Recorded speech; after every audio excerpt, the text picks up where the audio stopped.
Good morning সকলকে। তো আজকের দিনটা ছিল শিবরাত্রি। আর জানো তো আজকে সকালবেলা এইরকম কোকিল ডাকছিল, ভীষণ মিষ্টি লাগছিল শুনতে। তো তারপর সমস্ত কাজ করে স্নান টান সেরে চলে এসেছি সোজা ঠাকুর ঘরে। তো আজকে মন্দিরেও যাব পুজো দিতে, আর ঘরের ঠাকুরকেও পুজো দেবো। তো সেই জন্য এখানে সমস্ত কিছু শিবরাত্রি উপলক্ষে জোগাড় করে নিচ্ছি। আর এখানে হচ্ছে দুধ, দই, ঘি, মধু, তারপরে শর্করা, কালো তিল, সিদ্ধি, কর্পূর সমস্ত কিছু দিয়ে এখানে একটা পঞ্চামৃত মতো বানিয়ে নিয়েছি।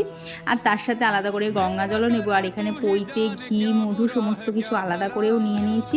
আর সাথে একটুখানি আতপ চালও নিয়েছিলাম। তো সমস্ত কিছু গোছগাছ করে বাড়ির সামনেই যে বেলগাছটা আছে সেখান থেকে বেলপাতাও আনা হয়েছে। তো সমস্ত কিছু যোগাযন্ত্র হয়ে গেলে চতুর্দশী পড়লে প্রথমে ঘরের ঠাকুরের এখানে পুজো দিয়ে সোজা চলে গেছিলাম হচ্ছে মন্দিরে।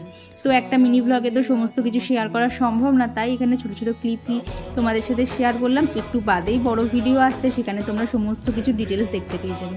তো কেমন লাগলো এই মিনি ব্লগটা অবশ্যই কমেন্টে জানিও।